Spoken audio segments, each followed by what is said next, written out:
Okay, hi everyone. Welcome to the last video in the resume series. In this portion, we're going to talk about formatting.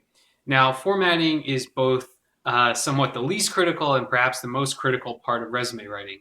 What I mean by that, when I say least critical, is developing your content is extremely important. You really have to focus on that, and without the right content, there just simply is no resume. However, when I say most critical, what I mean is it's the way that people take you seriously.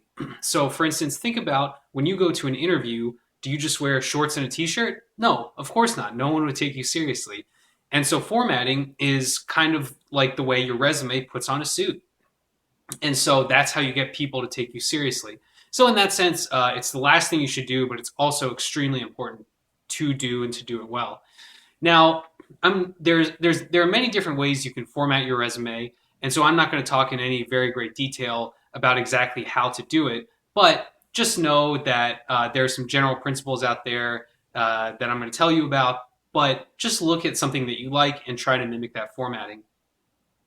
One of the first pieces of formatting that you should have is your header. This is at the top of the resume, and the header should contain your name, your phone number, your email address, and your mailing address, just in nice plain language and font right at the top of your resume, so that if someone wants to contact you, they can do it very easily. Now, I'll talk about this later, but this header should also be the same header you use for your other application materials. So if you have a cover letter, use the same header on the cover letter. If you have a writing sample, you should do an introduction to the writing sample, use the same header there. So this is pretty standard, pretty basic stuff. The other thing you want to keep in mind is spacing in your resume. Because the white space on the page is very important and you don't want to use a bunch of different formatting, spacing can be a really good way to help call out certain things. So for instance, you don't have to double space everything on the page, but between large sections like education and professional experience, you may want to put a full return, a full line between them. But maybe the actual content for each element of your resume might just be single spaced, but between them you put 1.5 lines. And in this way, you can help neatly divide up the page and visually organize the information while still conserving white space on the page.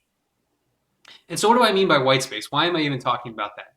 Well, white space, quite simply, is just the amount of blank space on the paper. White space is important because if you think about what the opposite of white space is, it's just pure content. And so some of you might have been thinking, oh, okay, if I have to get all of my resume onto one page, then I'll just put it in tiny 0.8 font and then just every single bit of white space be taken up with text. That's not a good idea. It's hard to read and no one's going to read it.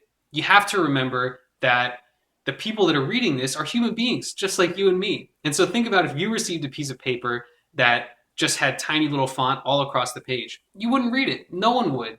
And the people that are reading this might have to read dozens, hundreds, not likely thousands, but quite a few. And so it's important that you get them on your side by formatting your resume in a comfortable way. The one thing that I forgot to mention at the beginning that I sort of alluded to was your resume should be limited to one page. This is critical. If you are watching this video, chances are good that you are not so far advanced in your career that you can afford to have a resume that's longer than one page. As I said, when I worked at PricewaterhouseCoopers, we would have partners who would have resumes that were many pages long. Or if you're a professor who's been in academia for many decades, then you might have a resume that's even longer. But for people like you and me, keep it to one page. Because again, a human being is reading this and you are one of dozens or hundreds of applicants. So it's very important to balance getting enough content on the paper that you can really make the case for yourself while having it neatly formatted and fitting into one page. So there really is a balance between how well you format the paper and how much content you can get on there. And so that's something that you'll just kind of learn with experience, but just remember to pay attention to both elements and that both are important. So in the next exercise, I'm going to show you some sample resumes and you tell me which one is the best. All right, see you there.